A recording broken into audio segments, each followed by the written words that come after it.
hacker na CPI.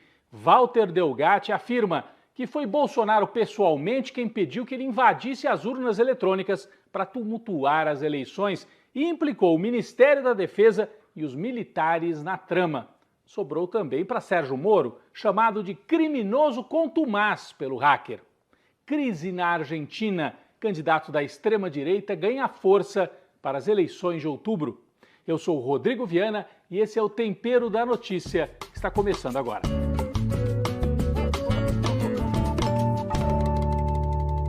Bom, a casa caiu para Jair Bolsonaro esta semana, nas duas principais frentes de investigação contra ele. Primeiro, o hacker Walter Delgatti foi à CPI, que investiga os ataques golpistas de 8 de janeiro.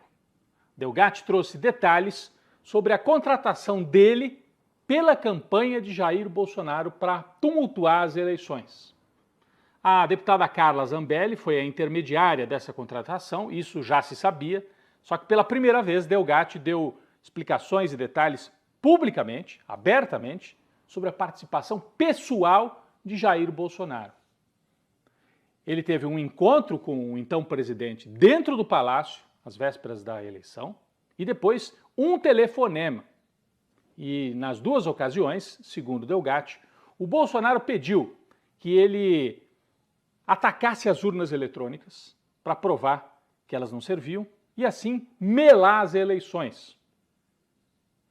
Bolsonaro sugeriu que o Delgatti gravasse um vídeo que seria usado ali faltando poucas semanas para a eleição contra Lula, para mostrar que era possível votar num candidato e o voto sair para outro. Para isso eles usariam um código-fonte diferente, modificado. Não é o código-fonte do TSE, mas jogariam na confusão. Né? Fariam isso com uma urna emprestada, até falaram emprestada pela OAB, tem que ser melhor investigado isso. Mas esse código-fonte, quando é utilizado pelo TSE, não permite fraude. Primeiro que ele fica guardado dentro de um cofre no TSE, então não dá para modificar o código-fonte. O próprio Delgatti falou isso. Segundo, quando ele é instalado na urna, existe uma fiscalização. Todos os partidos, Ministério Público, autoridades, olham, participam e veem que é o código-fonte correto que está sendo colocado ali na urna. Mas o bolsonarismo pretendia fazer uma encenação, um vídeo, para jogar na véspera da eleição e provocar uma tremenda confusão. Essa era a ideia. Mais que isso, o Delgatti narrou detalhes de uma operação que parece coisa de máfia, né? Segundo ele, para falar por telefone com o Bolsonaro, ele estava com a Carla Zambelli, a deputada, aquela bolsonarista. A Zambelli pegou um celular novinho, pegou um chip, trocou, colocou um chip novo nesse celular e aí, neste telefone, que seria um telefone só para isso, ele recebe a ligação de Jair Bolsonaro, que faz então todas essas sugestões para ele. O Delgatti disse, bom, mas isso é complicado, o que pode acontecer? E Bolsonaro teria dito, inclusive, que se houvesse qualquer problema, ele, Bolsonaro, daria um indulto para o Delgatti.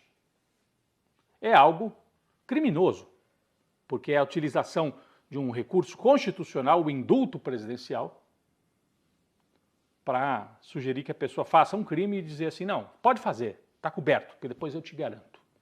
E disse assim, se você sofreu alguma represália, se algum juiz, né, quiser prender você, eu mando prender o juiz, teria dito o Bolsonaro para o Walter Delgatti. É claro que tudo isso tem que ser melhor investigado, comprovado, só a fala dele não é definitiva, mas é um indício muito forte da participação pessoal de Jair Bolsonaro neste caso. Aí, durante a CPI, vários deputados, senadores fizeram indagações para o Walter Delgatti. Há um trecho muito pedagógico, né, que explica tudo. Nós vamos assistir agora o deputado pastor Henrique Vieira conversando com o Walter Delgatti. Quem pediu para o senhor tentar fraudar esse sistema? A Carla Zambelli, por ordem do presidente Bolsonaro, do ex-presidente Bolsonaro. Quem pediu para o senhor assumir a autoria de um suposto grampo contra o ministro Alexandre de Moraes? Presidente Bolsonaro.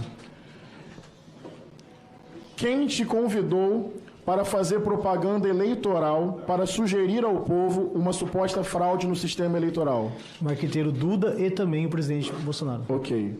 Quem te encaminhou ao Ministério da Defesa para elaborar questionamentos ao TSE sobre o sistema de votação? Então, o presidente Bolsonaro. Ok. Quem te disse que se o senhor cometesse um ilícito, seria perdoado e receberia um indulto? Então, o presidente Bolsonaro. Quem te deu carta branca para agir até mesmo na ilegalidade? Ou então, o presidente Bolsonaro. Muito obrigado. A oposição bolsonarista tentou tumultuar o tempo todo o depoimento na CPI, dizendo: o Delgatti não tem credibilidade, ele é um criminoso, confesso, ele invadiu conversas de terceiros, isso é fato. Ele fez isso, inclusive lá no caso da Lava Jato, né? E porque conseguiu invadir, inclusive, mostrou que a Lava Jato era uma grande armação. Os deputados bolsonaristas disseram também: não, ele é ligado ao PT, ele ajudou o Lula naquele episódio da Vaza Jato, ele votou no PT, etc. Bom, a pergunta que se faz é: se ele é tudo isso, por que a Carla Zambelli e o Jair Bolsonaro levaram o Delgatti para dentro da campanha? Então não cola, não faz sentido. Quem levou uma resposta muito bem dada e ficou até zonzo durante a CPI foi o Sérgio Moro, né? Agora senador.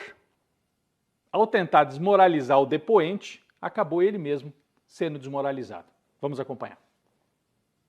Quantas pessoas foram vítimas do estelionato que o senhor praticou? Relembrando que eu fui vítima de uma perseguição em Araraquara, inclusive equiparada à perseguição que Vossa Excelência fez com o presidente Lula, integrantes do PT, e ressaltando que eu li as conversas de Vossa Excelência e li a parte privada e posso dizer que o senhor é um criminoso contumaz. Cometeu diversas irregularidades e crimes. Bom, um fato muito grave também, revelado pelo Delgatti à CPI, é que o Bolsonaro teria pedido a ele que assumisse um grampo já realizado por agentes estrangeiros, um grampo que teria como alvo Alexandre de Moraes, o ministro Supremo. Ou seja, ele já teria sido grampeado, Alexandre de Moraes, e o Bolsonaro pediu para o Delgatti: eu te entrego o material e você finge que foi você que fez. Gravíssimo. Um grampo, né, de um ministro do Supremo Tribunal Federal. A Polícia Federal também apreendeu 4 celulares do advogado de Bolsonaro, Frederico Wassef. Está sendo investigado por ter participado dessa armação. Inclusive, ele recomprou um relógio Rolex que foi vendido nos Estados Unidos, recomprou lá para trazer de volta e tentar diminuir a pressão contra o Jair Bolsonaro. Um dos celulares do Wassef era utilizado só para falar com o presidente da República. Imaginem o que vem por aí. Também, nesta semana, Alexandre de Moraes autorizou parceria com as autoridades dos Estados Unidos, com o FBI, inclusive, para quebrar as contas, investigar as contas do Jair Bolsonaro, do Mauro Cid, do pai do Mauro Cid, aquele general Lorena Cid, tudo lá nos Estados Unidos. Olha só, vão ser investigados lá. Situação complicada. E para completar, quebra de sigilo fiscal de Jair Bolsonaro e da Michele Bolsonaro para ver nas contas deles os indícios de movimentação que não se explique. Bolsonaro termina esta semana mais perto da cadeia. Pode demorar alguns dias, algumas semanas, mas o caminho está traçado. Na CPI do MST, que os bolsonaristas tinham criado uma tentativa de emparedar, de constranger o movimento, esta semana, participação de João Pedro Stedley, uma das principais lideranças do MST.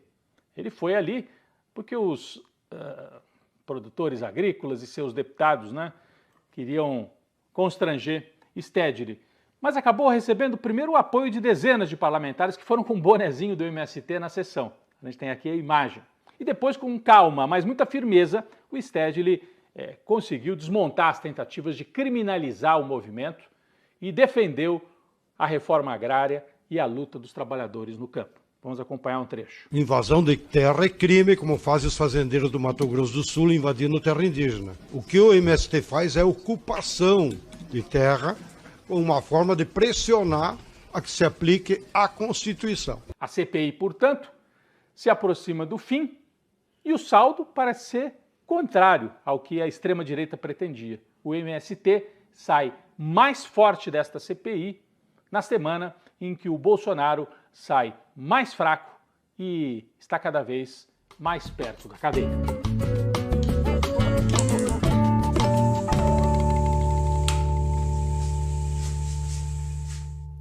Quem vai para a panela de pressão esta semana é a democracia e a economia da Argentina, nosso vizinho, aqui na América do Sul.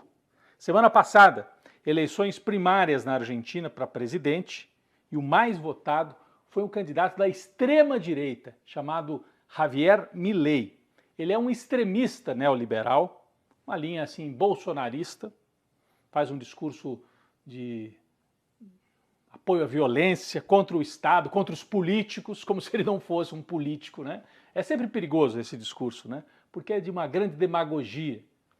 O Javier Milei teve 30% dos votos, a coalizão de centro-direita tradicional teve 28%, e os peronistas, que juntam ali a centro-esquerda, a turma da Cristina Kirchner, 27%. Então ficou tudo embolado, mas ele em primeiro, 30%, 28% e 27%.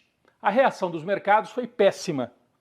O dólar explodiu. A Argentina tem problemas muito sérios na economia, uma fragilidade gigante, não tem divisas e uma inflação persistente. O candidato do bloco peronista, apoiado pela Cristina Kirchner, é Sérgio Massa. Ele atualmente é o ministro da Economia, então é difícil a situação. Com uma inflação de 100% ao mês, ele o candidato. Muita gente entende que esta inflação é uma herança do governo anterior, do Macri, que era um governo de direita, mas mesmo assim, 4 anos, 4, 5 anos e não resolveu o problema. Então, ele tem uma dificuldade muito grande de alavancar a candidatura. O que pode acontecer agora? Bom, são 3 candidatos fortes, 3 candidaturas fortes, o Milei, a Patrícia Bullrich pela direita tradicional e o Sérgio Massa pelo peronismo centro-esquerda. Primeiro turno, os 2 primeiros vão depois para um segundo turno. Se o Milei ganhar, aí pode ser muito perigoso para a Argentina. Ele propõe o fim do Mercosul, propõe romper relações com a China, acabar com a moeda local, dolarizar o país e tem posições muito polêmicas, para dizer o mínimo, que defende o porte irrestrito de armas e a venda de órgãos. É um anarcocapitalista, como ele diz, na verdade, um neoliberal com toques fascistas, muito perigoso para a Argentina e também para todos nós, né, que estamos aqui na vizinhança. Vai para a panela de pressão, portanto, temos que estar atentos ao que acontece. Vai para a panela de pressão a democracia na Argentina e a economia, que pode afetar todos nós aqui no Mercosul.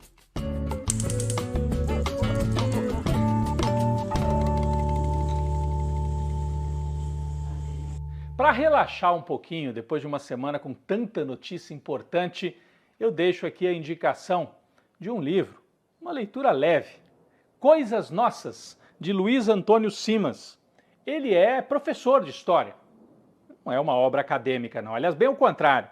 São crônicas, histórias curtas de 2, 3 páginas cada uma, que contam o cotidiano do Rio de Janeiro.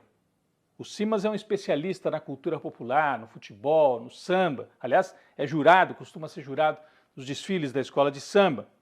O livro traz ou permite uma leitura rápida de histórias que, segundo o Luiz Antônio Simas, formam um roteiro sentimental do Rio de Janeiro. Uma cidade que talvez nunca tenha existido de verdade, a não ser na observação lírica do próprio Luiz Antônio Simas. Eu aviso logo que o Rio de Janeiro que aparece aqui nessas histórias não é o da Zona Sul, das praias, mas do outro lado do túnel Rebouças, como se costuma dizer. É o Rio de Janeiro principalmente da Zona Norte, onde o Simas nasceu e onde vive até hoje, com todas as suas histórias, com os casos que ele escuta muito bem e depois transmite para a gente, coloca no papel. Coisas Nossas, da editora José Olímpio, na nossa sopa de letras desta semana.